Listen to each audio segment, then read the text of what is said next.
उत्तम स्वर नियोजनकार અને કવિતાઓની ઊંડી સમજ ધરાવતા આપણા સૌના લાડીલા એવા કલાકાર અમર ભટ્ટને વિનંતી કે રઘુવીરભાઈનું એક ગીત આમરે જુઓ તો અમી થાય, જુગ જુગના જીવન અમને જુઓ તો માનું થાય.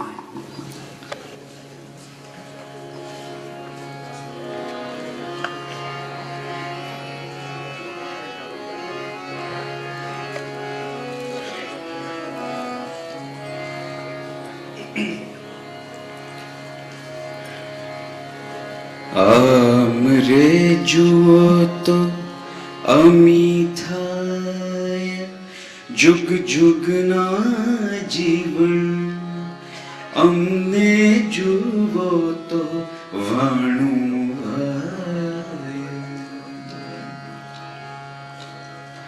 આમરે જુઓ તો અમી થાય, જુગ જુગના જીવન અમને જુઓ તો વાણું ભાય.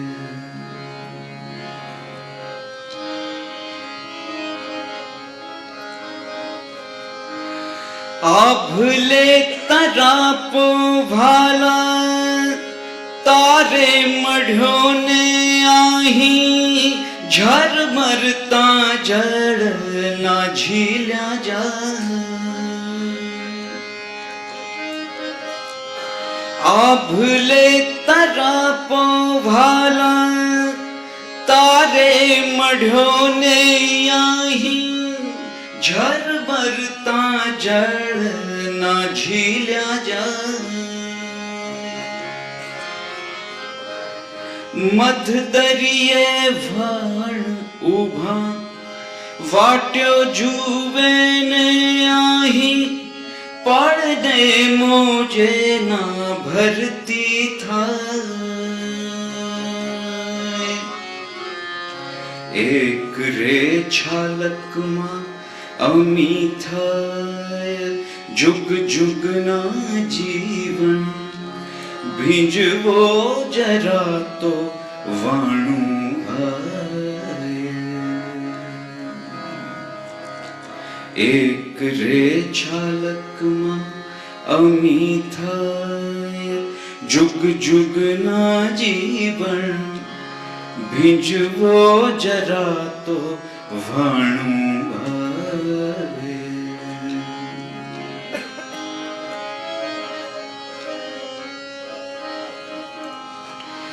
મોતી ના માગું થોડું, અજવાળું માગું ભાલા, છીપની બાર નજર જાય.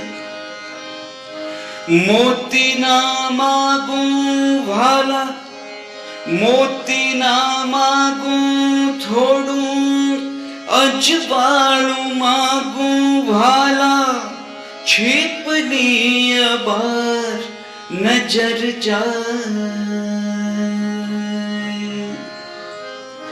એમ તો ભલે ને આઘા ઉભા રહો ને ભાલા, ભણકારા પાસે સંભળા. એક રે સાદે તો અમી થાય, જુગ જુગના જીવન અમને બોલાવે વાણું ભાય. એક રે સાદે તો અમી થાય, जुग जुगना जीवन अમને બોલાવે વાણું जुग जुगना जीवन આમ રે જુઓ તો અમી થાય जुग जुगना जीवन અમને જુઓ તો વાણું जुग जुगना जीवन અમને જુઓ તો વાણું આભાર અમરભાઈ. આ કાર્યક્રમની ભૂમિકા અને આપ સૌનું સ્વાગત કરશે કિરીટ દુધાત. કિરીટ દુધાત આપણા બહુ જાણીતા વાર્તાકાર અને નિવૃત્ત સરકારી અધિકારી. કિરીટભાઈ. નમસ્કાર. કાચા સૂતરના તાંતણે બંધાઈને આવેલા વડીલો, મિત્રો અને સ્વજનો, આજે આપણે રઘુવીરને તિલક કરવા એકઠા થયા છીએ. ત્યારે એમણે આયુષ્યની પોણી સદી વટાવી દીધી છે એ વાતને આ ઘટના સાથે જોડી છે. જેમ દિવાળી કે નવરાત્રી આપણી અંદર રહેલી ઉત્સવ પ્રિયતાને પ્રગટ કરવાની એક તિથિ છે, તે રીતે એમનું પોણી સદીને વટાવવું એ એક અનુકૂળ સુયોગ ગણીએ. કેમ કે એમને જાહેર જીવનમાં અને સાહિત્ય ક્ષેત્રે ગુજરાતને જે આપ્યું છે એ જોતા આ પ્રસંગ 1988 કે 1998માં પણ ઉજવાઈ શક્યો હોત. અહીં હાજર રહેલા સંસ્કારી જનોની જેમ આવો કાર્યક્રમ કરવાનો વિચાર સૌ પહેલા રમેશ ર દવે અને હર્ષદ ત્રિવેદીને પણ આવેલો. આપણે જાણીએ છીએ કે બંનેની સ્વભાવગત દ્રઢતા અને જુસ્સો એવી છે કે એ લીધેલી વાત પડતી મૂકતા નથી. પરંતુ આ કાર્યક્રમ માટે રઘુવીરભાઈને સંમત કરવામાં અમને ઠીક તકલીફ પડી છે. અને એ પછી પણ જે ખંચકાટ સાથે એમણે હા પાડી છે એ દરમિયાન એમની સાથે થયેલી મુલાકાતો, એમની સાથે થયેલા સંવાદો અને વિચારોની આપલે માં શું બન્યું એ જો હું કહેવા બેસું તો એ પણ એક સ્વતંત્ર વક્તવ્ય થઈ જાય. પણ અહીંયા આયોજક જ વક્તાનો રોલ ધારણ કરી લે એ બરાબર ન કહેવાય. એટલે પછી ક્યારેક કોઈ આવા પ્રસંગે એની પણ વાત કરીશું. એક વ્યાપક વ્યક્તિત્વ પોતાના સમયને એક વિશિષ્ટ આકાર આપીને ઘડે છે, તેમજ સમય પણ એ વ્યક્તિત્વની અંદર રહેલા આરસને ટાંકણું લઈને એમાંથી એક મૂર્તિ ઘડતો હોય છે. રઘુવીરની જે છબ આપણે અત્યારે આપણી વચ્ચે જોઈ રહ્યા છીએ તે આ બંને સમાંતર પ્રક્રિયાઓમાંથી ઘડાઈને કેવી રીતે અત્યારના રઘુવીર થયા એ તમને આ કાર્યક્રમના વક્તાઓના વક્તવ્યમાંથી જાણવા મળશે. એમનો હિન્દી ભાષા સાહિત્ય સાથેનો એક અતૂટ સંબંધ રહ્યો છે, એટલે એ યાદ કરીને છેલ્લે હું એટલું ઉમેરીશ कि समय के इस खंड में रघुवीर चौधरी होना और इस समय में रघुवीर चौधरी का होना, दोनों घटनाएं अपने आप में बहुत बड़े मायने रखती है. तो आइए इस मायने से हम परिचित हो. હું ફરીથી બધાનું એકવાર સ્વાગત કરું છું અને આગળનો કાર્યક્રમ ચલાવવા માટે મારા મિત્ર હર્ષદભાઈ ત્રિવેદીને વિનંતી કરું છું. આભાર કિરીટભાઈ. મને તો એમ કે આ ભૂમિકા સામાન્ય રીતે આપણે ત્યાં ભૂમિકા ટૂંકી હોતી નથી, પણ અહીં તો બધા જ શ્રોતાઓથી માંડીને બધા જ વિવેકી, એટલે રઘુવીર હોય કે આમ પણ વિવેક એ સહજ પ્રવર્તતી વસ્તુ છે. હવે આપણે એમનું સન્માન, આમ સન્માન શબ્દ પણ યોગ્ય નથી લાગતો એક અર્થમાં, કારણ કે માન સન્માન તો એ આ પૃથ્વી પર અવતર્યા ત્યારથી જ નિશ્ચિત થયેલા હતા. એ નાના હતા ત્યારે બહુ મોટા હતા અને એ મોટાપણું સતત વિકસતું જ રહ્યું છે. પણ આ એક આપણા બધાના પ્રેમનું પ્રતીક છે. કિરીટે કહ્યું એમ કે એમને સંમત કરવા માટે અમે ઘણું પેટ્રોલ બાળ્યું છે, બંને અર્થમાં પેટ્રોલ.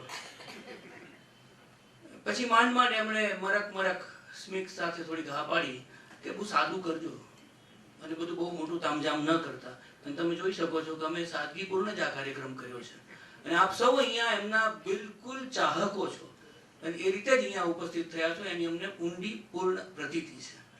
એટલે આપણા બધાના મનમાં જે ભાવ છે એમના માટેનો ઋણનો પણ ભાવ છે, કારણ કે આપણને એટલું બધું આપ્યું છે. હું હમણાં જ એક વિદ્યાર્થીને કહેતો હતો થોડા વખત પહેલા કે રઘુવીરભાઈએ જેટલું સાહિત્ય સર્જ્યું છે એટલું જો આપણે માત્ર નકલ કરવા બેસીએ કાગળમાં તોય જન્મારો જતો રહે. અને એમણે ઘણી કૃતિઓ એકથી વધુ વખત લખી છે. તો આપણા બધાના પ્રેમના પ્રતિકરૂપ આપણે એમને કશુંક એવું આપીએ. એમાં હું વિનંતી કરીશ હર્ષદ ત્રિવેદીને, એટલે કે મને પોતાને, હું રઘુવીરભાઈને શાલ અર્પણ કરીશ.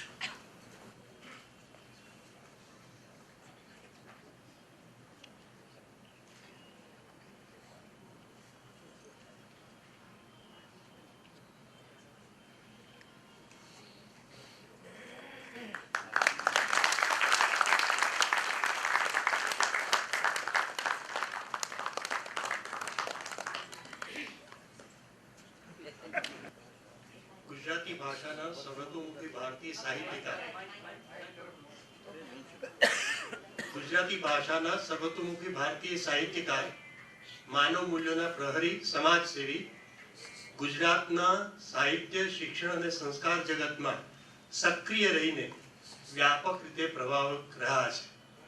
તેમજ મૂલ્યનિષ્ઠ સાહિત્યકારો શ્રી ઉમાશંકર જોશી અને મનુભાઈ પંચોલી દર્શક તથા બીજા અનેકના પ્રીતિપાત્ર એવા આદરણીય શ્રી રઘુવીર ચૌધરીને તેમની દીર્ઘકાલીન સેવાઓ બદલ ગાતા સુધરને તાંતણે કાર્યક્રમ નિમિત્તે આ માનપત્ર સાથે વંદના કરતી વખતે અમે આનંદ અને ગૌરવની લાગણી અનુભવીએ છીએ.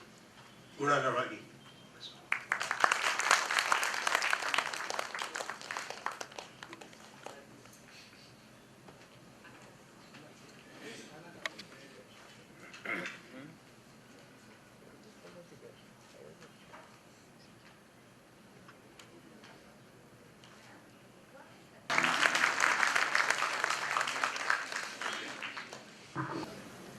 આ ઓડિયન્સ એવું છે કે અમને મારે કહેવાનું ના હોય કે તમે તમારો મોબાઈલ સાયલેન્ટ મોડ પર રાખજો, એટલે હું કહેતો નથી.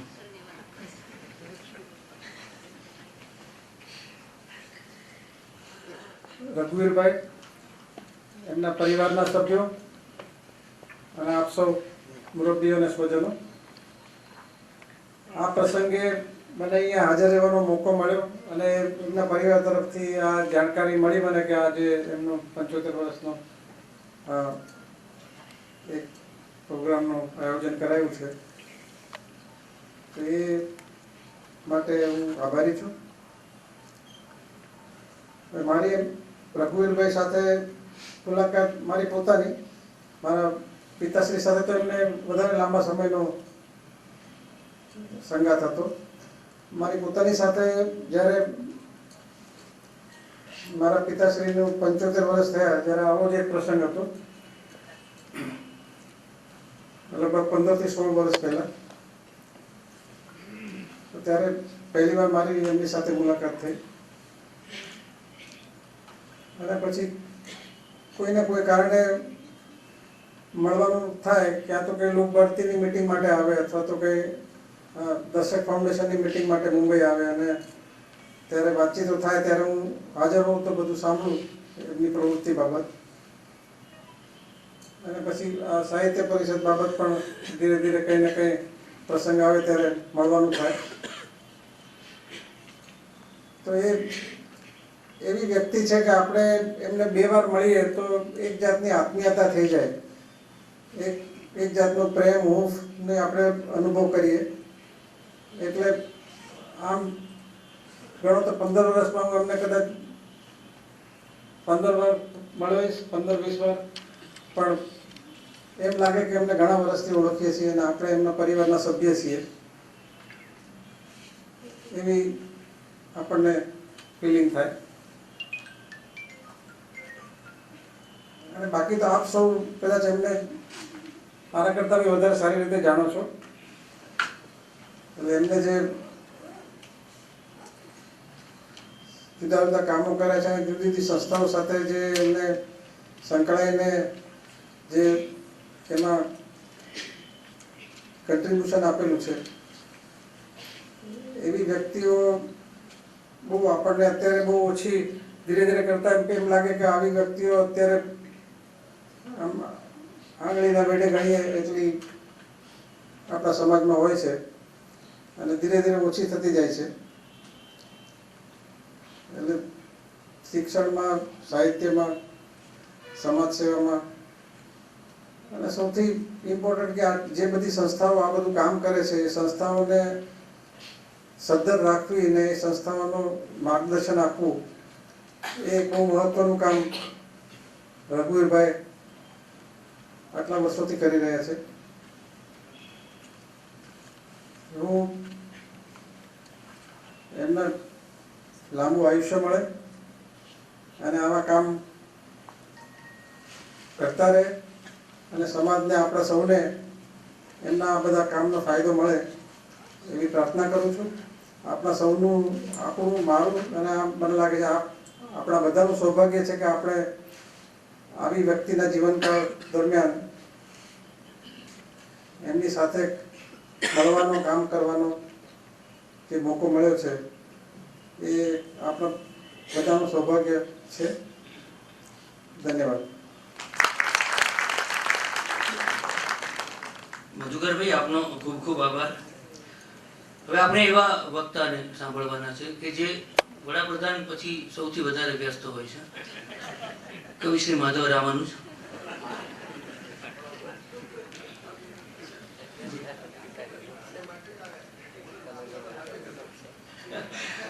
મધુકરભાઈ ખાસ આ કાર્યક્રમ માટે આવ્યા અને રઘુવીરભાઈ જે રીતે સંસ્થાઓનું સંચાલન કરે છે એ જોતા એમણે આવવાના હતા એટલે મીટિંગ ગોઠવી. માધવભાઈને વિનંતી કે રઘુવીરભાઈ વિશે વાત કરે. માધવભાઈને મેં હળવાશથી કહ્યું પણ એમને એક બીજા મહત્વના કાર્યક્રમમાં જવાનું છે એટલે આપણે એમને વહેલા એમને સાંભળીશું. સૌજનો, મધુકરભાઈએ યોગ્ય જ કહ્યું છે કે રઘુવીરભાઈના સમયમાં હોવું એ પણ એક ધન્યતા છે, એવું આપણે અનુભવીએ છીએ. મને ઘણીવાર થાય છે કે ક્યાં રઘુવીર ને ક્યાં માધવ, પણ એમણે મારી એટલી બધી કાળજી લીધી છે. કેટલીક બાબતો એવી છે, એક બે વાતો જે કોઈને ખબર નથી. ગ્રામ ભારતી અમારી વચ્ચે એક કોમન સ્થળ છે જ્યાં હું ભણ્યો 9, 10, 11 અને ત્યાં રઘુવીરભાઈ વિશે પહેલી વાર સાંભળ્યું. બધા કહેતા હતા કે થોડા સમય પહેલા જ અહીં આવીને રહ્યા હતા. આજે એવું છે કે એ સંસ્થાના રઘુવીર સંચાલક છે અને હું પણ એમની સાથે ત્યાં સેવા આપું છું. 40 વર્ષ થયા મને મેનેન્જાઇટિસ થયેલો. મેનેન્જાઇટિસનો રોગ તો પછી એમાંથી નીકળાતો નથી. હું સિવિલમાં દાખલ થયેલો અને મને ચિંતા એ હતી કે હું ત્યાં હતો એ દરમિયાન જ CN ફાઇન આર્ટ્સમાં અધ્યાપકોના ઇન્ટરવ્યૂ હતા. હું તો અરજી આપીને પછી હોસ્પિટલમાં ગયેલો. પ્રકાશ શાહ અને રઘુવીર ચૌધરી એક દિવસ મારી ખબર કાઢવા આવ્યા. હવે યોગાનો યોગ કેવો છે, આવતીકાલે ઇન્ટરવ્યૂ છે ને આજે ખબર કાઢવા આવ્યા. મેં કહ્યું કે આવું છે, હવે આ માંડ એક નોકરી મળે એવું હતું. રઘુવીરભાઈએ મને તે પહેલા 2-3 વાર કામ અપાવેલું RR શેઠમાં ભગતભાઈને કહીને. ત્યાં પણ હું એક ચિત્રકાર તરીકે કામ કર્યું, રેખા સહકારીમાં પ્રૂફ રીડર તરીકે. અને મેં એમને પૂછેલું કે પ્રૂફ રીડિંગ એટલે શું. પછી ચોપડી ખરીદી રતિકાકાની અને એમાંથી સમજતો ગયો. અને તો એ સિવિલ હોસ્પિટલથી આ બંને વડીલ મિત્રો સીધા ઝીણાભાઈ પાસે ગયા અને કહ્યું કે કાલે ઇન્ટરવ્યુ છે, પેલાનું ધ્યાન રાખજો. અને ઝીણાભાઈએ ધ્યાન કેવું રાખ્યું, 2 અધ્યાપકો લેવાના હતા. તો ઇન્ટરવ્યુમાં જે આવેલા એમાંથી એક પસંદ કર્યા, એક જગ્યા મારે માટે ખાલી રાખી. 15 દિવસ પછી હું સાજો થઈને, થોડો ઘણો સાજો થઈને ઘેર આવ્યો. પછી પૂછાયું કે ક્યારે આવી શકાય એમ છે. હું હાજર થયો પછી ઇન્ટરવ્યુમાં આવેલા અને પછી મારા પછીનો નંબર આપ્યો એમને. તો એ પણ તે પહેલાની વાત. ફાઇન આર્ટ્સની છેલ્લી પરીક્ષામાં હું 3જી ટ્રાયલે પાસ થયેલો. પણ રઘુવીરભાઈનો પરિચય થયો ગ્રામ ભારતીને લીધે. ત્યાંથી ભણીને નીકળ્યો અને એક કાર્યક્રમ રાખવાનો હતો. એટલે મને કે આ આમંત્રણ જરા તમે રઘુવીરને ઘેર આપી આવજો ને. હું આપવા ગયો. એ પોતે તો હતા નહીં, પણ એ ઘર જોઈ લીધું મેં. પછી અમે મળ્યા. લગભગ હું દરરોજ એમના ત્યાં જતો હતો સવારે. સંજય ને બધા નાના મહાદેવનગરમાં રહેતા હતા. મહાદેવનગરમાં તો અને હું 2 વાર નાપાસ થયો. એમને બહુ જ ચિંતા. એ નાપાસ થયો એ દરમિયાન આ બધી નોકરીઓ કરેલી. એકવાર લલિતાએ કહ્યું કે આ તમે કોલેજમાં જઈને તપાસ તો કરો કે ફોર્મ ભરાય છે કે નહીં. હું પૂછવા ગયો તો રસિકલાલ પરીખ અમારા આચાર્ય એ કે જે ફોર્મ ભરાય છે નહીં, આજે તો હવે મોકલવાના છે. હું તો ફી પણ લાવ્યો નથી એમ જ કહેવાય, કારણ કે આમ તો હતી જ નહીં એવું હતું. એમણે એમના ખિસ્સામાંથી કાઢીને આપ્યા. પરિણામ આવ્યું, હું પાસ થઈ ગયો. અઠવાડિયા પછી જ્યારે હું ગયો ત્યારે રઘુવીરભાઈ નહોતા. પારુભાઈને એમ કહ્યું કે તમે કેવા માણસ છો, તમારું પરિણામ એમણે જાણ્યું ને જાણે પોતે પાસ થયા હોય એટલા ફૂલાઈને ફરે છે, તમે હજુ આજે આવો છો. તો કેટલા બધા સ્મરણો છે. અને આશ્ચર્ય એક બહુ વિચિત્ર આશ્ચર્ય છે. અમે સાથે ઊભા હોઈએ તો કોઈ એવો મેળ નથી અમારી વચ્ચેનો, પણ મહિનામાં 1-2 વાર એવું બને છે કે કોઈ મળે અને કેમ છો રઘુવીરભાઈ એવું કે મને. તો બહુ નવી લાગે છે. એટલે મને એવું લાગે છે કે અત્યારે આ હર્ષદના એનાઉન્સમેન્ટ પછી કોઈ આવીને ત્યાં બેઠું હશે તો બાજુવાળાને પૂછશે કે આ માધવભાઈ તો બેઠા છે ને આ રઘુવીર શું બોલે છે. આવું બધું થાય છે રઘુવીરભાઈ વિશે. છેવટે તો મૌનમાં જ બધું આવી જાય છે. આ પરિવાર એ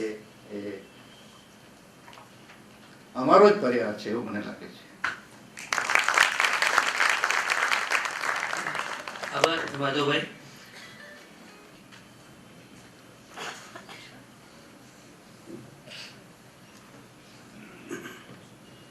રઘુવીરભાઈ, પારુબેન, એમના પરિવારના સજ્જનો અને આપ સૌ, ખરેખર તો એવું છે કે જેને આપણે બહુ ચાહીએ એના વિશે બોલવું ગમે. જે બોલીએ છીએ એ ઘણીવાર અંદરની વાત બહાર નથી નીકળતી અને મારી તો તકલીફ ભારે છે. પણ રઘુવીર અહીંયા જે અત્યારે પહેલાં પણ જે કહેવું એ જ અનુભવ મારો ભરપૂર છે. હું અહીંયા ઊભો છું મારા જે લાઈફમાં, મારા જીવનમાં જે બધા ગુરુજનોનો લાભ છે મને, એવો કેટલાક મિત્રોનો અદ્ભુત લાભ છે. હું અમદાવાદ આવ્યો એ માત્ર રઘુવીરને કારણે. મને હજી યાદ છે પ્રસંગ કે કપડવંજી આવેલા કે દવેના ઘરે. એમણે મને એ છોડતા નહોતા. હું જ્યાં નોકરી કરું ત્યાં મને કોઈ છોડતું નથી જલ્દી.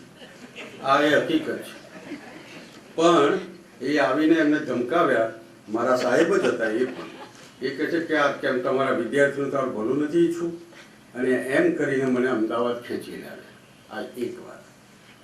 બીજું, હું જ્યાં રહું છું પૂર્ણેશ્વર, એને આ રમેશપુર, 2 જણ આવ્યા વિદ્યાપીઠમાં અને કહ્યું કે તમારે મકાનમાં આપણે પૂર્ણેશ્વરમાં તમારું નામ રાખવાનું. મેં તો મારી પાસે પૈસા જ નથી, ક્યાંથી હું આવવાનો હતો, એટલા પૈસા લાવું ક્યાંથી, એ તો બધું થઈ રહેશે કે છે. અને તમારી જાણ ખાતર આ ભેદ તો રઘુવીર કહે ત્યારે જ કે એ જે મકાનમાં રઘુવીર રહે છે એમાં મારે રહેવાનું હતું. અને જે સામે છે એ ત્યાં એ રહેવાના હતા, તેવું જ થયું. પણ બન્યું એવું ના થઈ શક્યું. અને મારી પાસે પૈસા જ નહોતા, ક્યાંથી થાય. આમ તેમ કરીને બધું ભેગું કર્યું ને ચાલ્યું. પણ બાજુમાં અત્યારે એમ લાગે છે કે હું સુખી પૂર્ણેશ્વરમાં છું. એમાં જેમ ઘણા મિત્રોનો એમ રઘુવીરનો પણ બહુ મોટો ફાળો છે. અને તમને કહું કે મારો તો સંબંધ ઠીક છે, હવે મારે તો પાછું 2-5 વસ્તુ એવી એમને ના ગમે એવી પણ બોલી દઉં, એવો મારો સ્વભાવ છે. એટલે એને કારણે પણ હું જે ભૂલું નહીં, પડખેરું તો એના જ પડખેરો. પણ એ તમને કહું જોડે જોડે કે અમારો જે કુટુંબ છે, ખાસ કરીને પારુબેન, દ્રષ્ટિ અને બધા સંજય ને સુનીતાથી માંડીને બધા આ આખો પરિવાર, બધા નામો તો બધા ક્યાં યાદ નથી આવતા જલ્દી, પણ એ બધાની એટલી બધી પ્રીતિ છે. અમારો તો ઠીક સંબંધ, પણ અમારા પરિવારના સંતાનોનો જબરો સંબંધ છે. એ આજે પણ છે. મારો દીકરો મને એમ કહે છે કે રઘુવીર કાકા એ તમારું તો હજી ઠીક છે, આવું કહેનારો છે આજે પણ. અને આવા અદ્ભુત માણસ છે. પ્રચંડ મનોઘટનાશાળી પુરુષ આવો નરસિંહરાવ માટે કહેવાયું હતું. હું એ શબ્દો બહુ સંકોચ વગર આ શક્તિ અને આ સમજ, આ માનવતા સાથેનો પ્રેમ મારે અભિનંદન આપવા છે. અહીંયા જે વિશેષણો વાપર્યા છે, માનવ મૂલ્યોના પ્રહરી અને સમાજસેવી, એ બહુ સાચા છે. અને એટલું જ નહીં, પણ આ મિત્રોએ જે ઊભું કર્યું આ સન્માનનું કામ, એને પણ હું અભિનંદન આપું છું. બળવંતરાય ઠાકોરે એક બહુ સરસ વાક્ય કહેલું છે કે જે પ્રજા જેને માન આપવું જોઈએ એને યોગ્ય વખતે માન આપતી નથી, એ પ્રજા છેવટે અવનતિના રસ્તે જાય છે. એટલે આપણે જે આ કર્યું એ આપણે એમના માટે કર્યું છે નહીં, આપણે આપણા માટે કર્યું છે. આપણે પોતે આવું સારું કામ ન કરીએ તો આપણે આપણો ધર્મ ભૂલ્યા એવું લાગે. અને એ વસ્તુ હું રઘુવીરમાં જોઉં છું. રઘુવીરની મર્યાદાઓ હું નથી જાણતો એમ નથી, પણ રઘુવીરની જે શક્તિઓ છે એ અત્યારે એ જ્યાં છે વરિષ્ઠ, એ વરિષ્ઠ જ છે. અને એ એમનું સમર્પણ જબરું છે. એ જે સહન કરે છે ને એ કોઈ કહેતા નથી. આ પરિષદ ચલાવવી એ કંઈ સહેલી વાત નથી, એ અમારું ગજું નથી. એ ચલાવે છે જે રીતે, અને એમાં જે સહન કરવું પડે. આ લોકશાહી છે, અને લોકશાહી કેવી છે તો તમે બધા સમજતા જ હશો કે એનું વર્ણન ના કરવાનું હોય. એ લોકશાહીમાં બધાને સાચવવા અને ધાર્યા નિશાન તરફ લઈ જવાનો પ્રયત્ન કરવો. બધાને પોતાની કારકિર્દીમાં રસ હોય છે, પરમાર્થ તો વાતોની છે, સ્વાર્થ જ હોય છે. આ સીધી વાત છે. અને એની અંદરથી આ ચક્રવ્યૂહમાંથી નીકળીને બહાર જવું અને એક ઉત્તમ મૂલ્યની સ્થાપના કરવી બહુ અઘરી વાત છે. એટલે એ અઘરી વાત રઘુવીર બહુ જ લીલયા એક ધર્મ તરીકે એમને ઘણા બધા પાસા છે. બધી વાત ના કરી, મને હર્ષદ ચીમકી આપી છે કે બહુ સમય ના લેવો. એટલે હું માત્ર આ ધન્ય ક્ષણે મને આટલી તક આપી મારી લાગણી વ્યક્ત કરવાની, એને માટે હું આભાર માની. અને રઘુવીર બહુ જ સારા કામો હજી કરશે, એને કર્યા વગર રહેવાશે એ તમને કહું. એ કોઈની સલાહ પૂછે એવા છે નહીં, પોતે જાતે જ કરે છે બધું. સલાહકારો તો ખાલી અમુક કરે, પાર્ટી ધાર્યું જ કરે છે. એટલે એ એમને હું ખાસ મારી તન મન ધનથી જે કંઈ મારાથી થઈ શકે એટલી એમને સહાય મારા વિવેકમાં રહીને હું ભવિષ્યમાં પણ કરતો રહીશ. અને આપણે સૌને એમને શુભેચ્છાઓ આપો, એમને મદદો કરો. એથી એ વધારે સાહિત્ય અને સંસ્કારનું ક્ષેત્ર, શિક્ષણનું ક્ષેત્ર ઉજળું થશે એમ હું માનું છું. શેઠ કાકા આપનો ખૂબ આભાર. કવિશ્રી ચંદ્રકાંત શેઠ આપનો ખૂબ આભાર. રમેશભાઈ બી શાહ, તમે જાણો છો કે રઘુવીરભાઈના અનેક પાસાઓ છે. એ HK કોલેજમાં અધ્યાપક હતા, એ પણ એક આખું જુદું પ્રકરણ છે. અને રમેશભાઈ બી શાહ એમની સાથે પાછા પૂર્ણેશ્વરમાં ગુજરાતનું ઘણું બધું ધન ભેગું થયું છે. એટલે અમદાવાદ ઉપર કોઈ આપત્તિ આવે તો પૂર્ણેશ્વર સાચવી લેવા જેવું છે. રમેશભાઈને વિનંતી કે એ રઘુવીરભાઈ વિશે વાત કરે. અને બધાએ કંઈ મારાથી આતંકિત થવાની જરૂર નથી. એટલું બધું ટૂંકું ના બોલો કે તમારે રઘુવીરભાઈને વિશે જે કહેવું છે તે પણ ના કહેવાય, પણ એટલું બધું લાંબુ પણ નહીં કે રઘુવીરભાઈને વિશ્વાસ ન બેસે. પ્લીઝ. રમેશભાઈ બી શાહ.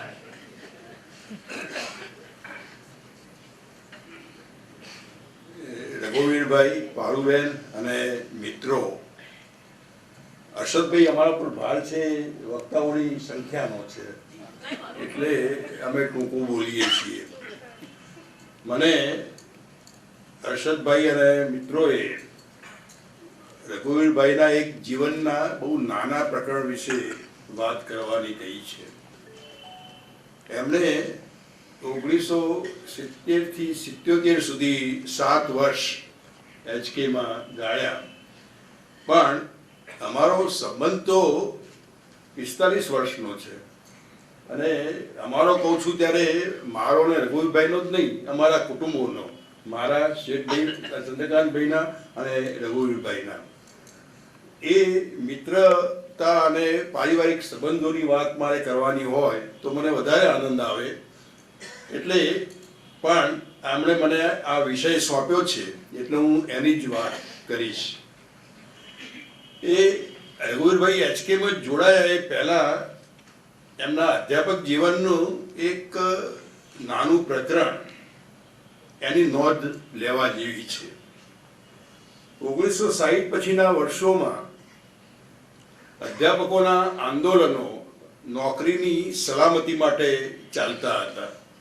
અધ્યાપકોને છૂટા કરવામાં આવે અને અધ્યાપકો બેકાર થાય એની સામે આ લડતો અમે લડતા હતા. ત્યારે આ એક વિરલ અધ્યાપક હતા જે સામે ચાલીને નોકરી છોડતા હતા. એમણે 1964 કે એ વર્ષમાં વિદ્યાપીઠની નોકરી છોડી, રાજીનામું આપી દીધું. કારણ એટલું જ કે વિદ્યાપીઠના નિયમ પ્રમાણે એમણે જે નવલકથા કે કૃતિ લખી હતી એ પ્રગટ કરતા પહેલા એમની પાસે વંચાવવી પડે. એ રઘુવીરભાઈને માન્ય નહોતું. એમને આ સેન્સરશિપ પસંદ નહોતી, એટલે એમણે રાજીનામું આપવાનું પસંદ કર્યું. પણ લેખકનો વાણી સ્વાતંત્ર્યનો અધિકાર એમણે જાળવ્યો. આ મૂલ્યનિષ્ઠા એ છેક 26 કે 27મા વર્ષથી શરૂ થયેલી છે. એ પછી એમણે બીડી કોલેજ કેમ છોડી એ મને ખબર નથી, પણ 77માં HK છોડી એ પણ એક કોઝ માટે. શિક્ષણની નવી દરે આવેલી અને કોલેજોમાંથી અધ્યાપકોને સંખ્યાધિક કરીને શાળાઓમાં મોકલવાના હતા. એમાં રઘુવીરભાઈનું જે હિન્દી વિભાગ એના એક અધ્યાપકને પણ જવું પડે તેમ હતું. એ અધ્યાપકને કોલેજ છોડવી ન પડે, એની નોકરી તો નહોતી જવાની, માત્ર કોલેજ છોડવાની હતી. એ માટે એમણે રાજીનામું આપ્યું HK માંથી. અને આ ત્રણેય જગ્યાએથી વિદ્યાપીઠ, બીડી કે HK માંથી રાજીનામું આપ્યું ત્યારે બીજી નોકરી ક્યાં મળશે, ક્યારે મળશે એની કોઈ નિશ્ચિતતા નહોતી. પણ અડગ આત્મવિશ્વાસ એ રઘુવીરભાઈનું લક્ષણ છે એક મોટું. એટલે એમને વિશ્વાસ હતો કે ક્યાંક ને ક્યાંક થઈ રહેશે, નહીં થાય તો ખેતી તો છે જ. 77માં જ્યારે HK છોડી ત્યારે પણ એમની ઈચ્છા તો ખેતી કરવાની જ હતી, પણ એ વખતે એમણે બધાની સલાહ માની અને નોકરીનો પ્રયાસ કર્યો. અને હું એમ માનું છું કે સારું થયું કે 20 વર્ષ લગભગ એમના અધ્યાપનનો લાભ વિદ્યાર્થીઓને મળ્યો. બીડી છોડી ત્યારે HKમાં એમને લેવા માટે એક વિશેષ જગ્યા ઊભી કરવામાં આવેલી, જનરલ એજ્યુકેશનના પ્રોફેસર તરીકેની. આખા ગુજરાતમાં ક્યાંય જનરલ એજ્યુકેશન વિષયમાં પ્રોફેસર નહોતા. આ એક જ કોલેજ એવી હતી અને આ એક જ અધ્યાપક એવા હતા જે જનરલ એજ્યુકેશનના હતા. ટેકનિકલી એ હિન્દી વિભાગમાં હતા, પણ આમ એમને જનરલ એજ્યુકેશનના પ્રોફેસર તરીકે લાવવામાં આવેલા. 70માં જોડાયા એ પછી એમણે એક અધ્યાપક તરીકે કામ શરૂ કર્યું. એ પહેલા HKમાં અમે એમને ઓળખતા થઈ ગયેલા, કારણ કે એમની જે નવલકથા પૂર્વરાગ પ્રકટ થયેલી, હું ધારું છું 1964માં, એ નવલકથામાં તત્કાલીન યુનિવર્સિટી રાજકારણનું પ્રતિબિંબ પડતું હતું. એટલે એ નવલકથા બહુ રસપૂર્વક HKમાં વંચાયેલી અને એની ચર્ચા પણ થયેલી.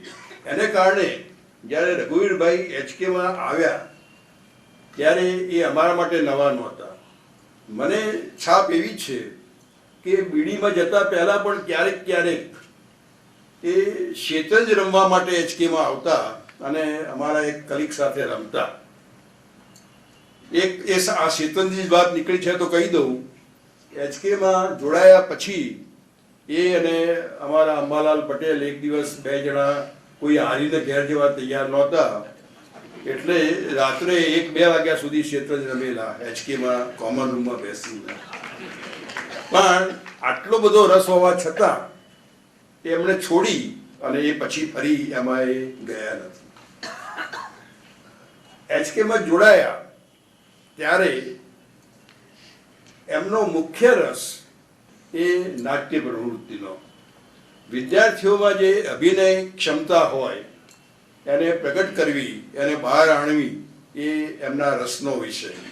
એટલે અધ્યાપક તરીકે જે સેવાઓ આપે એ પછી કેટલાય કલાકો એમણે આ નાટ્ય પ્રવૃત્તિ માટે આપેલા અને એમાંથી વીણાવેલી નાટક તૈયાર થયેલું.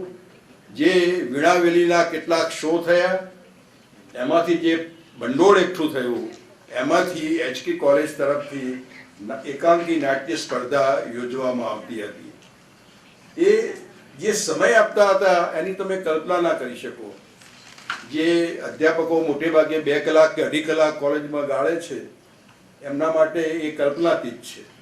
કારણ કે 11 વાગે કે 11:30 કોલેજ પૂરી થાય એ પછી એમનું આ કાર્ય શરૂ થાય અને ઘણીવાર સાંજે પણ જાય કોલેજ ઉપર નાટ્ય પ્રવૃત્તિ માટે.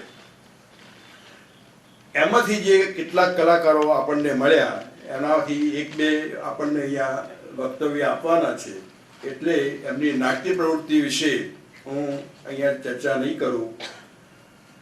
અમે ભુવનેશ્વરમાં રહેવા ગયા એ પછી હું, રઘુવીરભાઈ અને અંબુભાઈ સ્વર્ગસ્થ, 3 જણા અમે ચાલતા ભુવનેશ્વરથી HK જતા અને 7 વર્ષ અમે ચાલ્યા છીએ.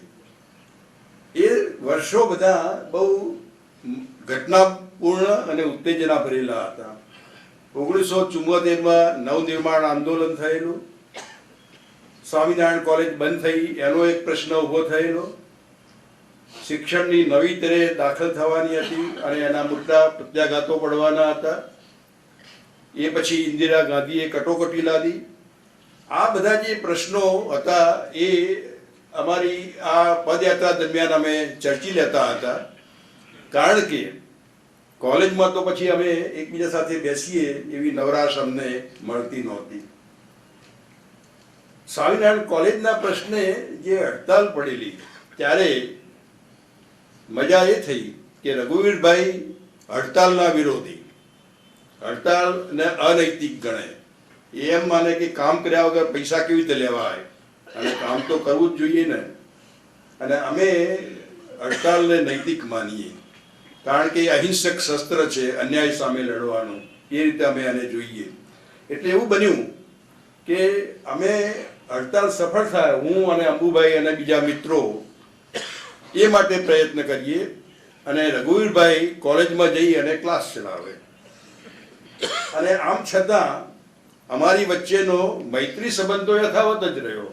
અમારા મતભેદ એના સ્થાને હતા, મૈત્રી સંબંધ એના સ્થાને હતો. અને વધારે અગત્યની વાત તો એ છે કે અમારી કોલેજમાં અંબુભાઈ અને ઉજમસિંહ કાપડિયા મંડળના સક્રિય કાર્યકરો અને આ મંડળ હડતાલનું સંચાલન કરતું હતું. અને છતાં રઘુવીરભાઈ સાથે આ મંડળના કાર્યકરો કે બીજા અધ્યાપકો કોઈ દિવસ ઉગ્ર ચર્ચા થઈ નથી એ વિશે.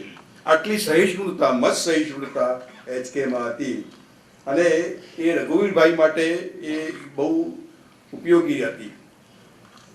રઘુવીરભાઈને જે મર્મયુક્ત અને વ્યંગમય યુક્તિઓ બોલવાનો પ્રકૃતિ છે એમની, એનો લાભ અમને HKમાં પણ ન મળતો જ નવાય, એ મળતો જ. એના દાખલા હું નહીં આપું, પણ એક વિધાયક દાખલો મારે આપવો છે. અમે દ્રષ્ટિ સંભાળ્યું, અંબુભાઈ અને મેં. એનો પહેલો અંગ જ્યારે પ્રગટ થયો ત્યારે અમારા મિત્ર નીતિનભાઈ દેસાઈ વાંચીને એમણે તો સ્પષ્ટ વક્તા હતા બધા જ કે જોડણીની ભૂલો બહુ છે. એટલે રઘુવીરભાઈ જોડે બેઠેલા જ હતા. એમણે કહ્યું કે મિત્ર તમે જવાબદારી ઉપાડી લો તો જોડણી મુક્ત દ્રષ્ટિ નીકળે. એટલે નીતિનભાઈ પણ નીતિનભાઈ જ હતા ને, એમણે કહ્યું કે આવતા અંતથી મારી જવાબદારી. અને 15 વર્ષ આ નીતિનભાઈએ બધું મેટર અમારું અમે પ્રેસમાં આપીએ પહેલાં સુધાર્યું. એટલું જ નહીં, રજા હોય તો એમના ઘેરથી ચાલીને પુણેશ્વરમાં અમને આપવા આવે. આ કામ એમણે 15 વર્ષ કર્યું. પણ રઘુવીરભાઈની આ ઉક્તિનો અમને લાભ મળેલો એટલે એનું સ્મરણ કરું છું. એક છેલ્લો પ્રસંગ મારે કહેવો છે કે જ્યારે છેલ્લે ચૂંટણી થઈ પરિષદની, ત્યારે ચૂંટણી અધિકારી કરુભાઈ એકાએક બીમાર પડેલા હતા, આવી શકે એમ નહોતા. રઘુવીરભાઈએ મને કહ્યું, અને રઘુવીરભાઈને હું સૂચન એ મારા માટે તો આજ્ઞા જેવું હોય એટલે મેં એ સ્વીકારી લીધું.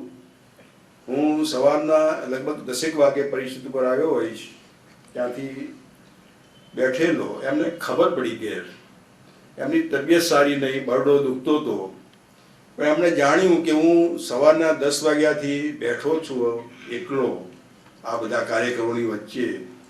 એ મને ખાસ કંપની આપવા માટે આવ્યા અને મારી સાથે 2 કલાક બેઠા. આ માત્ર મને કંપની આપવા આવ્યા હતા એમ નહીં, એમાં પરિષદ માટેની નિષ્ઠા પણ હતી. પરિષદ રઘુવીરભાઈની કેમ કહેવાય છે એનું આ કારણ છે. એ પરિષદને પોતાની અંગત સંસ્થા ગણે છે, એ અર્થમાં કે એના ક્ષેમ કુશળની જવાબદારી એમના માથે છે. એટલે મારે કહેવું જોઈએ કે 15 વર્ષ મેં ચૂંટણી અધિકારી તરીકે કામ કરેલું, કોઈ વર્ષે કોઈ હોદ્દેદાર મને કંપની આપવા માટે આવ્યો નહોતો. આ પહેલી ઘટના હતી કે જ્યારે રઘુવીરભાઈએ જાણ્યું. પછી તો એમણે એ પણ જાણ્યું કે હું સવારનો જમ્યા વગર જ બેઠેલો છું અહીંયા, એટલે એમની ચિંતા વધી ગયેલી. પણ રઘુવીરભાઈ આ નિસ્બત ધરાવે છે, નિસ્બતના માણસ છે. એટલે રઘુવીરભાઈને મારે શુભેચ્છાઓ પાઠવવાની જરૂર નથી જોતો હું. એમનું સ્વાસ્થ્ય સારું છે, એ ખેતરમાં જઈને મહેનત કરે છે, અન્યથા પણ સક્રિય છે.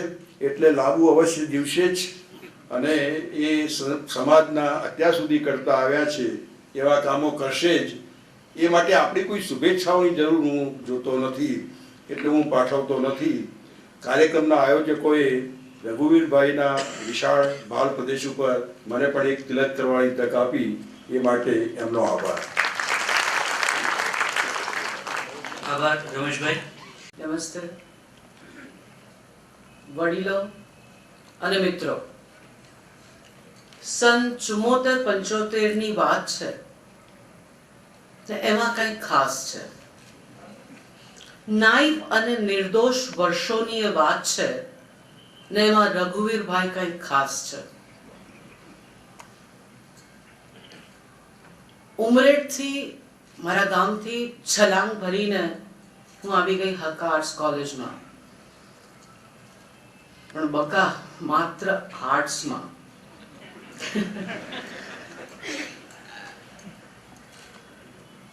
સાવ અબૂધ કોરી સ્લેટ જેવી હું, એના ઉપર પહેલી લીટી દોરી રઘુવીરભાઈએ. સૂતરના કાચા તાંતણા જેવી હું, જેનું વણાટકામ કર્યું રઘુવીરભાઈએ. ધન્ય છે રઘુવીરભાઈની શ્રદ્ધાને અને આત્મવિશ્વાસને. ઉમરેઠ ગામમાં 25મી ડિસેમ્બરે ક્રિસમસના દિવસે સેન્ટ ઝેવિયર સ્કૂલમાં ભણતી હતી, એટલે દર વર્ષે હું મધર મેરી બને વક્તૃત્વ સ્પર્ધામાં ભાગ લઉં અને જાતે પોતે લખીને તૈયાર કરે એક પાત્રીય અનુભવ ભજવતી.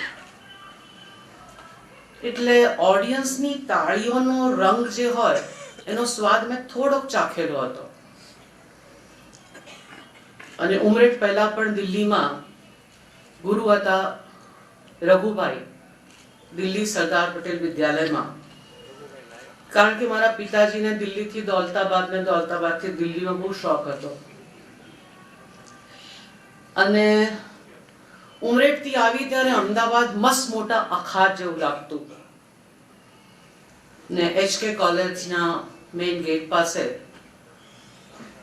નિમેશ દેસાઈ આવ્યા અને કોલેજના શરૂ થઈ 2-3 મહિના થયા હશે ને મને કહ્યું કે નાટકમાં કામ કરશો? મેં કહ્યું મારા પપ્પાજીને પૂછીને કહીશ. બસ એ નાટકનો ન અને રઘુવીરભાઈનો ર અને હું નાટકના રવાડે ચડી. ઘણા બધા નાટકો રઘુવીરભાઈ સાથે કર્યા. એમાં સૌથી પહેલું હતું વીણાવેલી. ઘણા મોટા કલાકાર, ઘણા બધી સંખ્યામાં કલાકાર કસબીઓ અને અમે બધા જ નવા નિશાળિયા. પણ અત્યંત ધીરજ અને સંયમથી અમારા બધા પાસેથી એમણે કામ લીધું. વીણાવેલીનું એક ગીત, જગતમાં તે નરને ધિકાર, જગતમાં તે નરને ધિકાર, ત્યજે જે પરણી ઘરની નાર, ત્યજે જે પરણી ઘરની નાર, બગાડે મૂરખ તે સંસાર, ભેળવે દિવેલમાં કંસાર, ભેળવે દિવેલમાં કંસાર. આ બધું રઘુવીરભાઈ શીખવાડ્યું હતું. આમ બધું કરવાનું.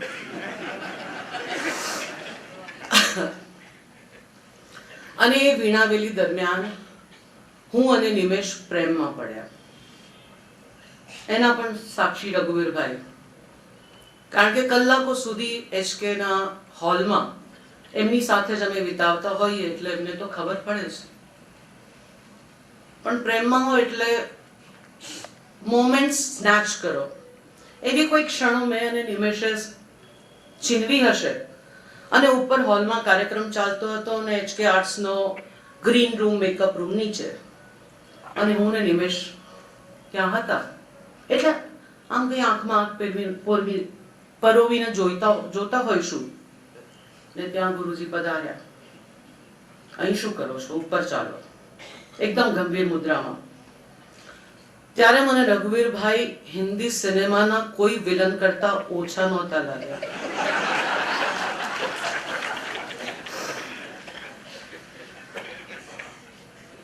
એ પ્રેમ પ્રકરણમાં ઘણા બધાએ મને વારવાનો પ્રયત્ન કરેલો, સીધી આડકતરી રીતે. પણ હું માનું એ ગોપી નહીં. પછી તો રઘુવીરભાઈ સાથે ઘણા બધા નાટકો કર્યા. મિક્સ ડબલ્સ, ધરા ગુર્જરી, મંથરા. અને માત્ર HKમાં નહીં, અમને પરફોર્મન્સ કરાવવા માટે મુંબઈ લઈ જતા, દિલ્હી લઈ જતા. એ ખરેખર એક અનુભવ હતો. આવી જ રીતે ખાદીમાં સચ પેન્ટ શર્ટ, ક્યારેક બંડી નેहरू જેકેટ સાથે, ક્યારેક કુર્તામાં. અને એમનું સ્મિત મંદ મંદ મુસ્કુરાતા રહે. એ સ્મિત એમનું હજી આજે પણ એ જ અકબંધ છે. અને એક એમની ઇમેજ મારા મગજમાં જે ફિટ થયેલી છે, મારા માનસ પટ પર, અમિતાભ બચ્ચન જેવી હાઈટ વાળા રઘુવીરભાઈ અને જયા બચ્ચન જેવી હાઈટ વાળા અમારા ગોવિંદીનીબેન. ગીનીબેન એમને પ્રેમથી કહેતા. ગીનીબેન આમ લોક ઉપર કરીને કહે, શું રઘુવીર તમે પણ.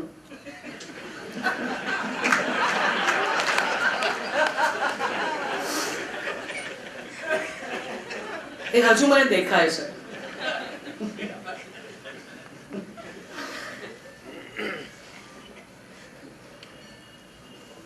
મંથરા નાટક કરાવેલું ઉમાશંકરભાઈનું, એ ગદ્ય પદ્ય, એ શૈલી, એ ભાષા, એ એમણે અમારી પાસે કેવી રીતે બોલાવી હતી એનો કોઈ જવાબ મારી પાસે અત્યારે નથી. એક સંવાદ એનો બોલી બતાવો. અત્યારે ખૂબ અઘરો લાગે છે બોલવો. હસી લે, હસી લે ઘડીક સૂર્ય છેલ્લા સ્મિત રશ્મિ સુધી. અયોધ્યા વાસીઓના રંગરાતા મન સુપ્રસન્ન જોઈ રાતો માતો તું એ. સૂર્યવંશીઓની રિદ્ધિ તણાસૌ સુવર્ણ રંગ ઉછાળતો કોટી કરે. કાલે કાળો મેષ જો તું કે ના તો કહેજે મને અમારા ક્લાસરૂમના રઘુવીરભાઈ યાદ જ નથી. મને માત્ર હોલમાં રિહર્સલ કરાવતા, નાટકો કરાવતા, ભજાવતા એ જ રઘુવીરભાઈ યાદ છે. પણ એકવાર સાહેબ આવ્યા અને છેલ્લી બેન્ચ પર હું ને મારી ફોઈની દીકરી, મારી કઝિન સિસ્ટર, અમે છેલ્લી બેન્ચ પર બેઠા હતા અંજુ. અને સાહેબ આવીને કોઈક પુસ્તક ખોલ્યું ને કીધું કે આ પેજ પરથી ગોપી વાંચો. એટલે મેં બેન્ચ પર જોયું, નીચે જોયું, આજુબાજુ જોયું, ચોપડી જ ના મળે. જે કંઈ કોલેજમાં લઈને જતા હતા એમાંનું કશું જ ત્યાં નહીં. એટલે અંજુએ મારા કાનમાં કીધું, કાન તમે ક્યાં મૂકી આવ્યા, ચોપડી જો. અને મારું કડકડાટ હસવાનું શરૂ થયું. સાહેબે મને ઊભી કરી. હસવાનું બંધ જ ના થાય. એમણે પૂછ્યું શું થયું, અને હું હસ્યા જ કરું. અને એમણે કહ્યું ગેટ આઉટ, ક્લાસની બહાર. હસતી હસતી હું ક્લાસની બહાર નીકળી ગઈ. અને મારી પાછળ અંજુ પણ એમ જ બહાર નીકળી ગઈ. મેં કહ્યું તું કેમ આવી? તો કે તને બહાર કાઢીએ એટલે મારે આવવું પડે ને.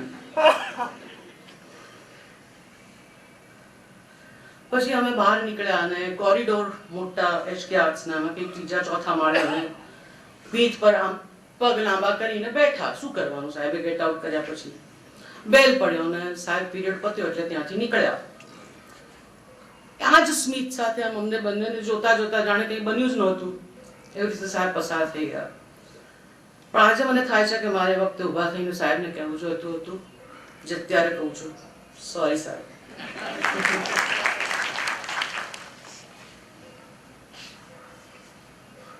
પ્રિન્સિપલ યશવંત શુક્લાનું એટલે કે મારા યશવંત ફુવાનું એક ઘર, ગ્રાઉન્ડ ફ્લોરનો બંગલો અને બહાર ખૂબ મોટી લોબી, 2 પાળી, વચ્ચે ગોળ સરસ થાંભલો અને એ લોબીમાં વચ્ચે એક હિંચકો. આ બીજી ઇમેજ છે સાહેબની. અમે એમને બંને રીતે સંબોધન કરતા, રઘુવીરભાઈ પણ કહેતા અને સાહેબ પણ કહેતા. સાહેબ આવે અને હું બહાર બેઠી હોઉં એટલે પૂછે કે અમારા બધાનો અડ્ડો યશવંત ફુવાનું ઘર જ હતું. એટલે સાહેબ પૂછે કે ભાઈ છે? ક્યારેક પૂછે યશવંતભાઈ છે? હું ડોકું ધુણાવીને કહું કે હા છે. એ મને હજુ પણ રઘુવીરભાઈ એ રીતે ચાલતા આવતા અને આવા જ સ્મિત સાથે આવી જ મંદ મંદ મુસ્કુરાતા વાત કરતા. ને ક્યારેક હું બેઠી હોઉં પાળી પર કે હિંચકા પર, આ જે લોબીનું મેં જે વર્ણન કર્યું ત્યાંથી HK આર્ટ્સ કોલેજનો મેઇન ગેટ, મેઇન દરવાજો સ્પષ્ટ દેખાય. પછી સાહેબ આવે, આવીને કે નિમેશની રાહ જોઉં છું. હું શું કહું? હું કાલી શર્માઈ જાઉં. એકવાર કોલેજનો વાર્ષિકોત્સવ ચાલતો હતો અને પડદો પડ્યો ને હું કંઈક ગોઠવણ કરતી હતી ને સાહેબે વિંગમાંથી મને બોલાવી બહાર અને મને કહ્યું કે દાદાજી ગુજરી ગયા છે, બહાર ગાડી રાહ જુએ છે, એટલે તારે, મનીષા અને અંજુએ તાત્કાલિક ઉમરેઠ જવાનું છે. દાદાજી સાથે બાળપણથી સમય વિતાવેલો એટલે એક શોખ લાગ્યો. ને રઘુવીરભાઈએ કહ્યું કે મનીષા અંજુને કાંઈ કહેતી નહીં, ખાલી એટલું જ કહે છે કે દાદાજી ખૂબ બીમાર છે એટલે જવાનું છે. મેં કહ્યું સાહેબ, સ્મિતાબેન શાસ્ત્રીનો કરાવેલો એક રાસ છે, હમણાં 10 મિનિટમાં જ અમારી આઈટમ છે અને જો અમે 3 જણ નીકળી જઈશું તો 3 જોડી અફેક્ટ થશે. રાસ જે ગરબા કરી એમાં જોડીઓ હતી. સાહેબ અમે રાસ ભજવીને જઈએ તો? અમને કહ્યું કે સારું. પછી અમે નીકળ્યા અને મને યાદ છે કે HK ના ગેટથી તે ઉમરેઠના ઘર સુધી પહોંચ્યા હું એક શબ્દ નહોતી બોલી. ત્યાં પહોંચ્યા અને મનીષાંજુએ મારી સામે જોયું ને મને કહ્યું, તને ખબર હતી ને? મેં કહ્યું હા, પણ રઘુવીરભાઈએ તમને કંઈ પણ જણાવવાની ના પાડી હતી. અને હું કંઈ જ બોલી નહોતી. પણ અમારા હીરો રઘુવીરભાઈ ને સપોર્ટિંગ કાસ્ટમાં ડોક્ટર ચીનુભાઈ નાયક, અમારા ચીનુ કાકા, ગોવિંદીનીબેન, પીસી દવે અને આ બધાની સાથે અમારા પૂજ્ય યશવંત ફુઆ, એ જેમણે HK આર્ટ્સ કોલેજ ધમધમતી રાખી હતી પ્રવૃત્તિઓથી, કદાચ એ જ કારણ હશે અને એ જ કારણ હતું કદાચ કે મને નેશનલ સ્કૂલ ઓફ ડ્રામામાં જવાની ને ભણવાની એક પ્રેરણા મળી. એનું તમામ શ્રેય રઘુવીરભાઈને જાય છે કે મારો નાતો એમણે નાટક સાથે જોડ્યો.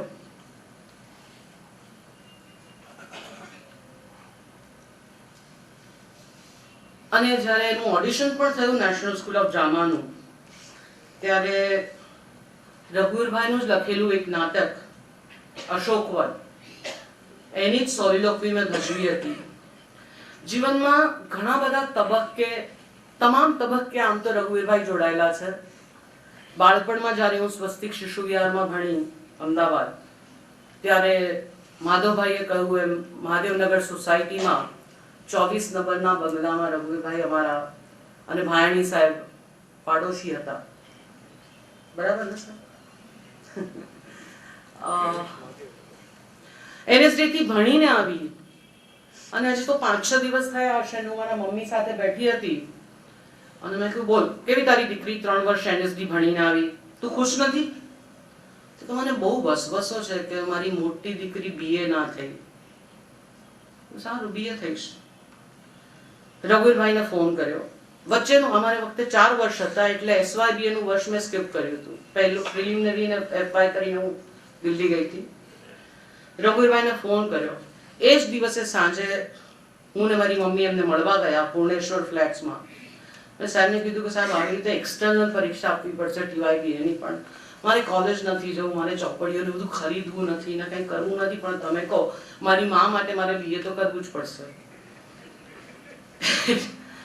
એટલે એ જ એમણે મદદ કરી હતી. એમણે પ્રોફેસર અરવિંદ જોશી, ઘણા બધા બીજા પ્રોફેસર્સને ફોન કર્યા. બીજે દિવસે મને લાઇબ્રેરીમાં બોલાવી, જાતે પોતે, મારી પાસે તો કોઈ લાઇબ્રેરીનું કાર્ડ નહોતું, જાતે પોતે બધા સંદર્ભવાળા જે કાંઈ જરૂરી પુસ્તકો હતા એ બધા મને આપ્યા. અને હું એમ કહું કે BA પણ હું રઘુવીરભાઈને લીધે જ પાસ થઈ. એવા રઘુવીરભાઈ મને હર્ષદભાઈએ બોલાવી અને આ તક આપી. એના માટે ખૂબ આભારી છું. અને મને ખૂબ ગમતું રઘુવીરભાઈનું એમનું લખેલું આ એક છેલ્લી પંક્તિઓ કહીને વિરમું છું. ચીનુભાઈ, મેં મિત્રને જુદા ગણીને ઓળખ્યા નથી, જોયું કે એમને જ અજાણ્યા થવું ગમે, આ દર્દ મૌનમાં જ છવાતું ભલે હવે. Thank you. ગોપીબેન, આપનો ખૂબ ખૂબ આભાર.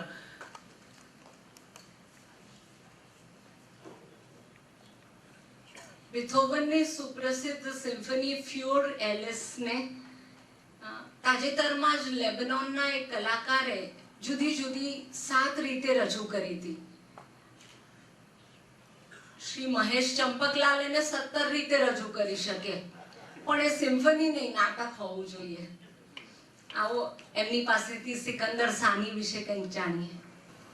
મધુરેણ સમાપયેત, નાટકથી જ મધુરતાપૂર્વક આજના કાર્યક્રમને આપણે સમાપ્ત કરીશું.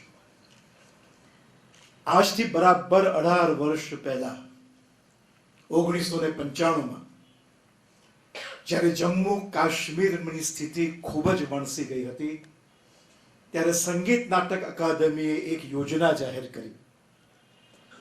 એવા નાટકો કરો જમ્મુ કાશ્મીરમાં જઈને વરસતા અંગારા વચ્ચે, ગોળીઓ વચ્ચે, કે જે હિન્દુ અને મુસલમાનને એક કરે.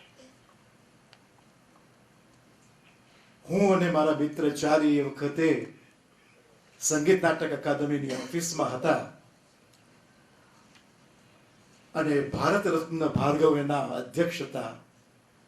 ત્યારે નક્કી કરવામાં આવ્યું કે ગુજરાતનું કોઈ નાટક હોવું જોઈએ, પણ એ હિન્દીમાં કરવું પડે. એ વખતે તાજું તાજું જ અમે નાટક વાંચેલું સિકંદર સાની. ચાલીને ખૂબ ગમેલું અને કરવાની ઈચ્છા હતી અને આ એક સરસ મોકો હતો. એક જ સંવાદ એમાંથી વાંચી સંભળાવ્યો અને 20 શો કરવાનું અમને એ જ ક્ષણે કોન્ટ્રાક્ટ મળ્યો. જમ્મુ કાશ્મીરમાં અમે 20 શો કર્યા, હિન્દીમાં કર્યા. અને મને બરાબર યાદ છે ત્યાંનું જે સ્થાનિક અખબાર આ નાટકની પ્રસ્તુતિ પછી હેડલાઇન હતી કે ગિરીશ કાર્નાડના તુગલક પછી આવું ઐતિહાસિક નાટક અમે પહેલી વાર જોયું. એ નાટકનો એક બીજો પણ ઇતિહાસ છે. એમાં 2 મુખ્ય પાત્ર છે, અલાઉદ્દીન ખિલજી અને અમીર ખુશરો. ચારીની ઈચ્છા એવી કે હું એ વખતે 45 વર્ષનો, એટલે અલાઉદ્દીન ખિલજીનો રોલ હું કરું અને માર્કંડભાઈ એમની ઉંમર વધારે એટલે એ અમીર ખુશરોનો રોલ કરે. અને આમે અમીર ખુશરોનો રોલ એમના ગુરુ આ વર્ષે જેમની જન્મ શતાબ્દી છે એ આદરણીય જશવંતભાઈ કરે. એટલે માર્કંડભાઈ એ ભૂમિકા કરીને હું અલાઉદ્દીન. પણ ચારીએ ના પાડી કે મારે એવું નથી કરવું, અમીર ખુશરોની ભૂમિકા તમે ભજવો અને માર્કંડભાઈ ભજવે છે અલાઉદ્દીન ખિલજીની ભૂમિકા.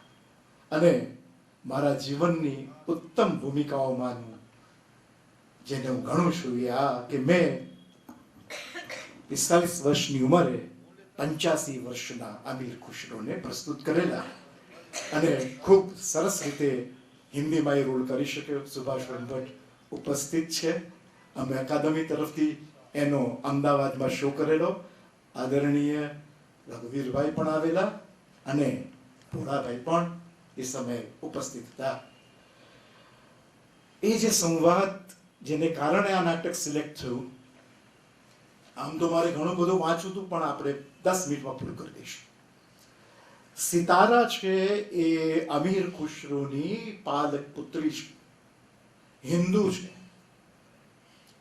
એની સગાઈ થઈ છે. પણ એ હિન્દુ એક મુસલમાન સાથે સંબંધ ધરાવે છે માટે એની સગાઈ તૂટી જવાની છે. દાદાજી, અરે અરે સિતારા, આવો બેટી આવો. અરે કેટલા દિવસે ક્યાં ખોવાઈ ગઈ હતી? ખોવાઈ ગઈ નહોતી, અહીંથી અદૃશ્ય થઈ ગઈ હતી. અરે પંડિત ઋષિકેશ મજામાં તો છે ને બેટા? ના, જરાય નહીં. શું કોઈ આફત? હા, એમણે જ ઊભી કરી છે જમાઈ શોધીને. અરે તું બેટા હસવા જેવી વાત કરે છે પણ હસતી નથી, તેથી મને ફિકર થાય છે. બેટા નિરાંતે બેસીને વાત કર. હું સુલતાનનો શાયર જ નથી, એના દરબારનો અમીર પણ છું. તારી ખામગીની દૂર કરવા માટે હું બધું કરી છૂટીશ. છેવટે તારા ખુદાની બંદગી પણ હું કરીશ. આમાં બંદગી કરવા સિવાય બીજું કશું જ રહ્યું નથી. પણ થયું છે શું બેટા? મારી સગાઈ તોડી નાખવાની ધમકી આપવામાં આવી છે. લોકો વાતો કરે છે કે હું એક મુસલમાનના ઘરે જાઉં છું, ખાઉં છું, ગાઉં છું, નાચું છું. હું બ્રાહ્મણને યોગ્ય રહી નથી. અરે બેટા, તારી કોઈ ભૂલ થતી હશે. જેમણે ગોપાલ નાયકનું સંગીત માણ્યું હોય એ અમીર ખુશરોની બેટીની અવગણના કેવી રીતે કરી શકે? એટલે સિતારા જે જવાબ આપે છે, એમને અમીર ખુશરોનું સંગીત ગમે છે પણ નથી ગમતી એ કોમ.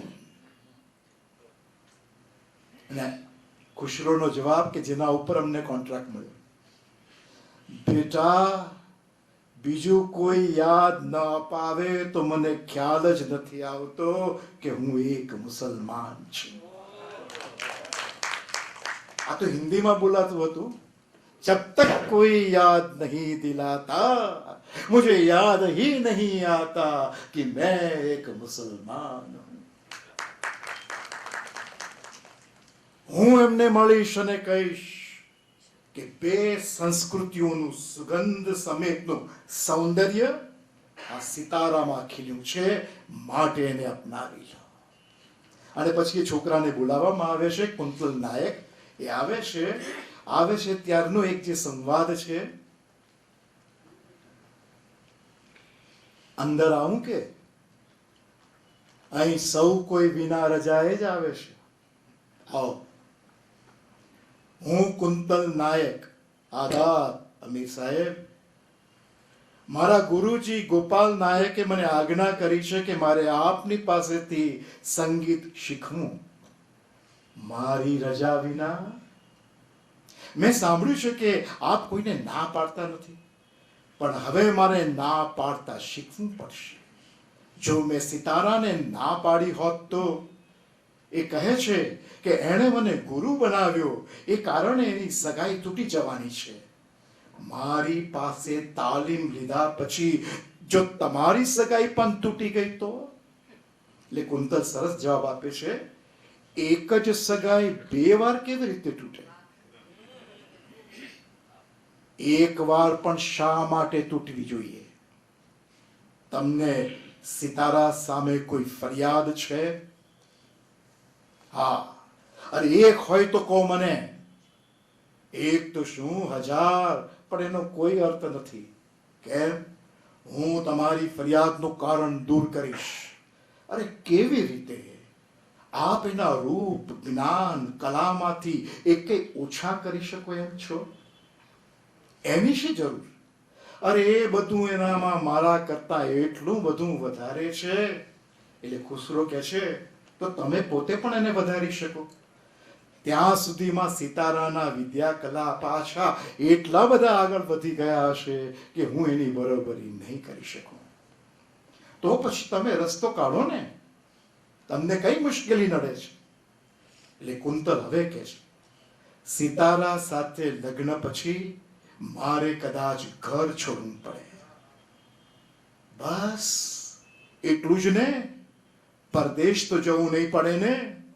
તો જુઓ, આ દેશમાં તમે જ્યાં જશો ત્યાં ઘર જેવું જ લાગશે. હિન્દુસ્તાન જગતમાં સ્વર્ગ છે. આદમને જ્યારે જન્નતમાંથી જમીન પર આવવાનું મન થયું ત્યારે એને ભારતને પસંદ કર્યું. હિન્દીમાં તો બહુ મજા આવતી હતી, કારણ કે એ અમીર ખુશરોની પોતાની ભાષા હતી, એટલે એને ત્યાં જમ્મુ કાશ્મીરમાં બધા એ ઉર્દુ ભાષાને બહુ સરસ રીતે માણી શકતા.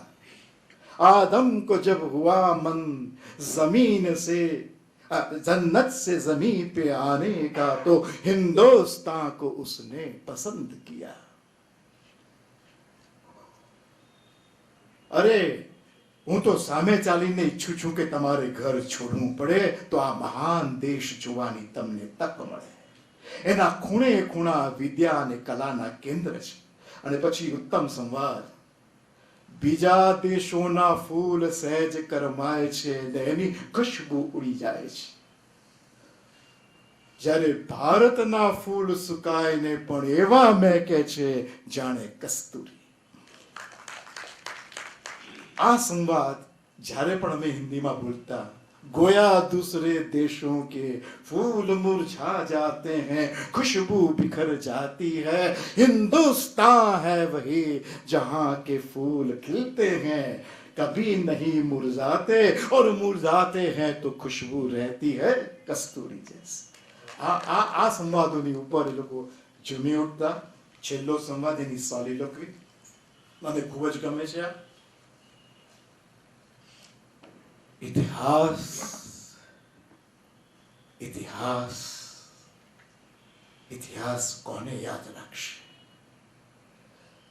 सुल्तान अलाउद्दीन खिलजी ने कि शेख निजामुद्दीन औलिया ने ઇતિહાસની વાત પછી હજી હું જે સુલતાન અને શેખ દરબાર અને ખાનકા વચ્ચે વહેંચાયેલો છું ત્યારે જેને પોતાની કોઈ પસંદગી નથી એ ઇતિહાસની વાત હું શા માટે કરું છું?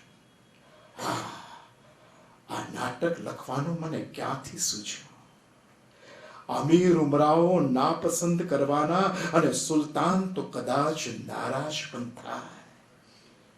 ભલે થાય. આટલો વખત વર્તમાનના સાક્ષી રહ્યા પછી હવે આવનાર આલમ માટે પણ કંઈક લખી જવું જોઈએ.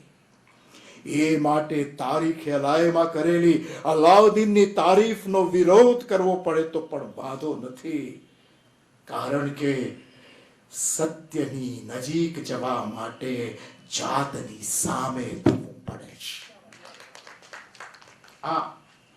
कभी कभी सच के पास जाने के लिए खुद से दूर होना पड़ता है.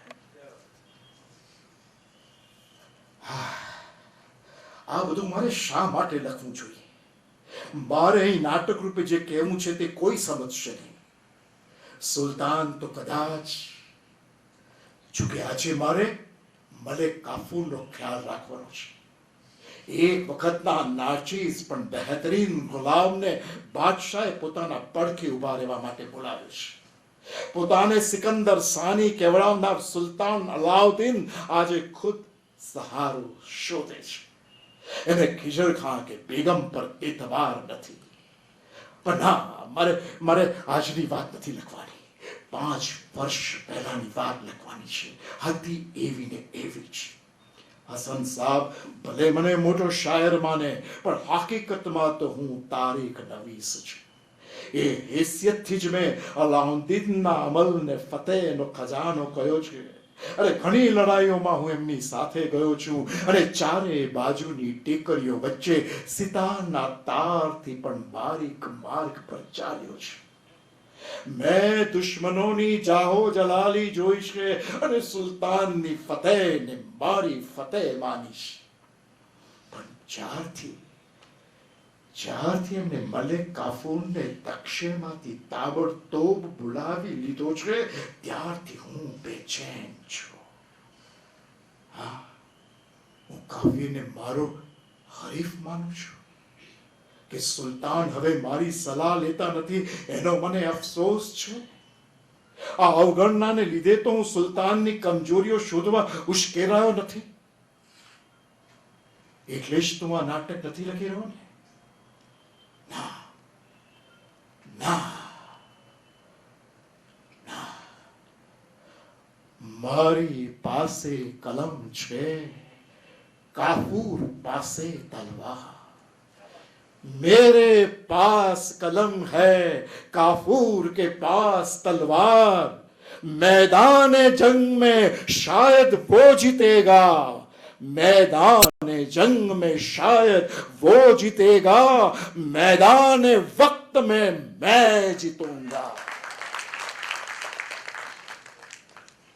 આ રીતે જ્યારે ખુશરો કહેતો કે કલમ તલવાર કરતા વધારે તાકાતવાર છે, ત્યારે અદનો માણસ પણ ત્યાં ઊભો થઈને તાળીઓ પાડતો. આ તાકાત હતી અમીર ખુશરોની, સિકંદર સાનીની, રઘુવીરભાઈની કલમ. Thank you. આદરણીય રઘુવીરભાઈને વિનંતી કે મંચ ઉપર આવે અને એમને એવી પણ વિનંતી કે તમારે કોઈનો આભાર નથી માનવાનો, તમારે જે કહેવું હોય એ કહેજો. રઘુવીરભાઈ.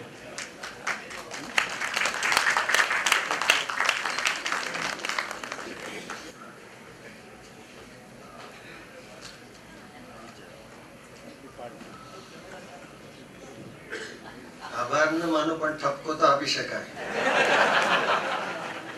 આયોજન જ એટલું બધું મહત્વાકાંક્ષી કર્યું અને કાપકૂપ પછી પણ પહોંચી નહીં વળાય. સમય ઘણો થયો. મૂળ એમની ઈચ્છા હતી કે 2 કાવ્યોનો પાઠ હું કરીશ પણ શક્ય નથી. તો આવા પ્રસંગો તો આવશે જ. કુમારપાળ બેઠા છે સામે, કહેશે તો ત્યાં એને ત્યાં જઈને પાઠ કરીશું. પણ એક જ વાત કહું કે હમણાં યશવંતભાઈના કુટુંબીજનોએ બધા મિત્રોને સગાવાલાને ભેગા કરેલા બહુ સુંદર કાર્યક્રમ કુમારપાળ પણ હતા. તો આ સ્વજનો મળે એમાં ઔચિત્ય છે, પણ ત્યાં સ્વજનો મરણોત્તર મળ્યા અને અહીં મરણોત્તર પૂર્વે મળ્યા. ત્યારે મેં એક વાત કહી હતી કે યશવંતભાઈ માટે જે ગુજરાતમાં સદભાવ હતો ને એનું કારણ એ પોતે એકલા ન હતા, લીલાબેન પણ હતા. લીલાબેન અને યશવંતભાઈ, લીલાબેનની આગતા સ્વાગતા, એમ ભોળાભાઈ અને શકરીબેન, ભાઈણી સાહેબ અને ચંદ્રકળાબેન, જયંતિ દલાલ અને રંજનબેન, આ બધાને સાથે જ આપણે યાદ કરીએ. તો તમે કહ્યું છે અને પારુને માન પણ આપ્યું છે એટલે સ્વયં સ્પષ્ટ છે. પણ હું તમને કહું કે જે કંઈ હું છું એમાં